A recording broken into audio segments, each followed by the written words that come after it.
ശ്രീ സന്ദീപ് വാര്യർ, താങ്കൾ എന്താണ് മനസ്സിലാക്കുന്നത്? ദേശീയ തലത്തിൽ കോൺഗ്രസിന് ഈ വിഷയം ഉന്നയിക്കാൻ മടിക്കുന്നത് എന്തുകൊണ്ടെന്നാണ് താങ്കൾ മനസ്സിലാക്കുന്നത്? അല്ല, കോൺഗ്രസ് ഈ പ്രകടന പത്രികയ്ക്ക് അത്രമാത്രം സീരിയസ്നെസ്സും കൊടുത്തിട്ടില്ല, അല്ലെങ്കിൽ അത്രമാത്രം ഗൗരവം കൊടുത്തിട്ടില്ല എന്നാണ് ഞാൻ മനസ്സിലാക്കുന്നത്. കാരണം കോൺഗ്രസ് ഒരിക്കലും അധികാരത്തിലെത്താൻ പോകുന്നില്ല. ഇപ്പോ CPM പ്രകടന പത്രിക പുറത്തിറക്കിയിട്ടുണ്ട്. CPMന്റെ പ്രകടന പത്രികയിൽ പറയുന്നത് കാശ്മീരിന്റെ പ്രത്യേക പദവി പിൻവലിക്കും, അവിടെ സ്വയംഭരണാവകാശം കൊടുക്കും, CA പിൻവലിക്കും. CPM എത്ര സീറ്റ് മത്സരിക്കുന്നുണ്ട്? CPM എത്ര സീറ്റ് ജയിക്കാൻ പോകുന്നുണ്ട്?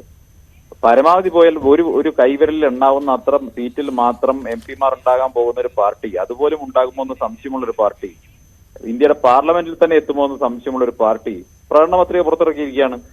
അപ്പൊ ഇതൊക്കെ അത്രമാത്രം ഗൗരവമേ അർഹിക്കുന്നുള്ളൂ. ഇതിന് അനാവശ്യമായിട്ട് ഒരു ഗൗരവം കുറിച്ച് ചർച്ച ചെയ്യേണ്ട കാര്യമില്ല. 2, CA പിൻവലിക്കും എന്ന് പറഞ്ഞാൽ അത് പറയുന്നയാൾക്ക് എന്തെങ്കിലും വിവരം വേണ്ട, ഇത് കേൾക്കുന്നയാൾക്ക് കോമൺ സെൻസ് ഉണ്ട്, അത് മനസ്സിലാക്കണ്ടേ? CA എന്താ? CA ഒരു വൺ ടൈം പാസ് മാത്രമാണ്. 2014 ഡിസംബർ 31 വരെ ഇന്ത്യയിലേക്ക് കടന്നു വന്നിട്ടുള്ള പാകിസ്ഥാൻ, ബംഗ്ലാദേശ്, അഫ്ഗാനിസ്ഥാൻ എന്നീ രാഷ്ട്രങ്ങളിൽ മതപീഡനം അനുഭവിച്ചതിന്റെ പേരിൽ ഇന്ത്യയിലേക്ക് കടന്നു വന്നിട്ടുള്ള അഭയാർത്ഥികളായിട്ടുള്ള ആളുകൾക്ക് പൗരത്വം കൊടുക്കാനുള്ള വൺ ടൈം പാസ് ആണ്. 2014 ഡിസംബർ 31 ശേഷം വന്നവർക്ക് അത് ആപ്ലിക്കബിൾ അല്ല.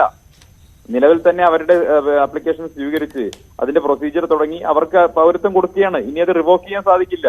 പിന്നെ CA പിൻവലിക്കുമെന്ന് പറയുന്നതിൽ എന്താ അർത്ഥമുള്ളത്? വെറുതെ ആളുകളുടെ CA എന്താണെന്ന് ചുക്കും ചുണ്ണാമ്പോ അറിയാത്ത കുറെ വിഡ്ഢികളുടെ കയ്യടി കിട്ടാൻ വേണ്ടിയിട്ടാണ് CA പിൻവലിക്കുന്നൊക്കെ പറയുന്നത്. ഇതെല്ലാം പാചക കസത്തിനപ്പുറം അത് പിൻവലിച്ചത് കൊണ്ടൊരു ഗുണവുമില്ല, പിൻവലിക്കാൻ സാധിക്കില്ല. മറ്റൊന്ന്, ഇവർക്ക് പിൻവലിക്കാൻ ആവശ്യമായ ഭൂരിപക്ഷവും കിട്ടാൻ പോകുന്നില്ല, ഇവർ അധികാരത്തിലെത്താൻ പോകുന്നില്ല. പിന്നെ എന്തിനാണ് ഈ ജനിക്കാത്ത കുട്ടിയുടെ ജാതകം എഴുതിക്കൊണ്ടിരിക്കുന്നത്?